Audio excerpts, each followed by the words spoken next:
So প্রথমত তোমাদের সবাইকে আছে আজকে 6 তারিখে ব্লগে স্বাগতম। প্রথমে আমি দেখাবো একজন আজকে যে বিখ্যাত মানুষের মৃত্যুবার্ষিকী। ওনার নাম হচ্ছে শ্রী পুরুষোত্তম দাস ঠাকুর।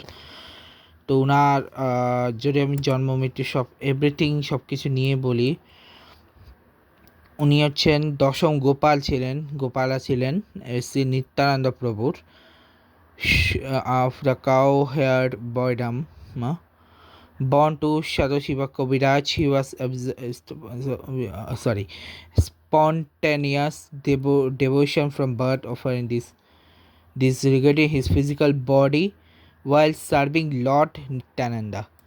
Unar role and identify chilo, he is considered one of the 12 Gopala and a direct assistant of Nityananda Prabhu's pastime, spiritual nature. He displayed a natural, intense and emotion devotion from the very young age.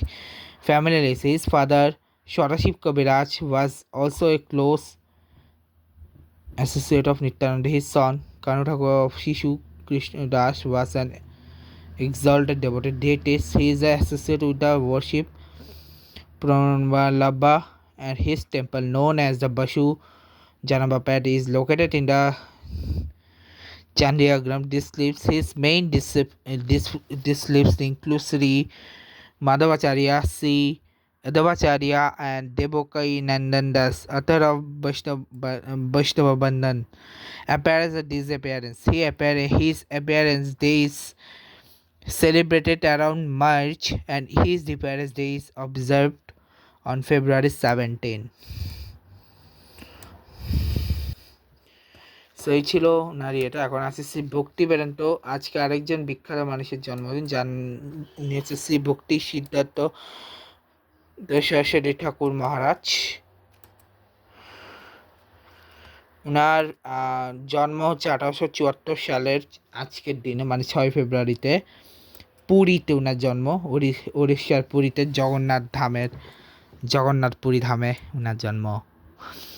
উনি হচ্ছেন 14 জন ভাই বোনের মধ্যে উনি সপ্তম ছিলেন। ওনার বাবার নাম ছিল কেদারনাথ দত্ত এবং মাতার নাম ছিল ভাগবতী দেবী। উনি যারা বৈষ্ণব ছিলেন এবং বাঙালি কায়স্থ ছিলেন ওনারা।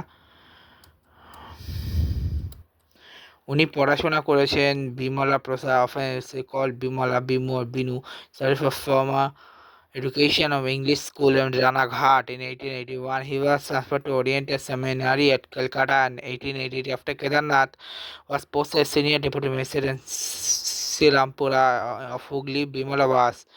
আচ্ছা, ওনার নিকনেম ছিল বিমলা প্রসাদ। বর্তমানে মানে পরবর্তীতে উনি নাম চেঞ্জ করেন। এরপর এডুকেশন, এরপর উনি টিচার হিসেবেও ছিলেন। তারপর তিনি রিলিজিয়াস প্র্যাকটিসে যেখানে তিনি নিজের নাম পরিবর্তন করেছেন। ইমেজ অ্যান্ড কনফ্লিক্ট ছিল। এরপরে পাবলিশিং, তারপর উনি লেটার পিরিয়ড, এরপরে উনি আসেন গৌড়ীয় মঠ, কেস্ট অ্যান্ড আনটাচেবিলিটি, মানে অস্পষ্টতা, ট্রু লাভ অ্যান্ড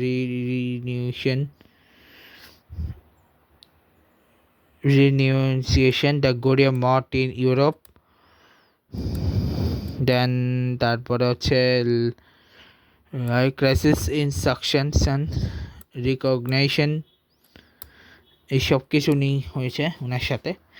এই ছিল ওনার কাহিনী। তো দেখাবো ওনার অ্যাকচুয়ালি পুরোটা আমি বিস্তারিত বলিনি, যতটুকু সম্ভব বলেছি।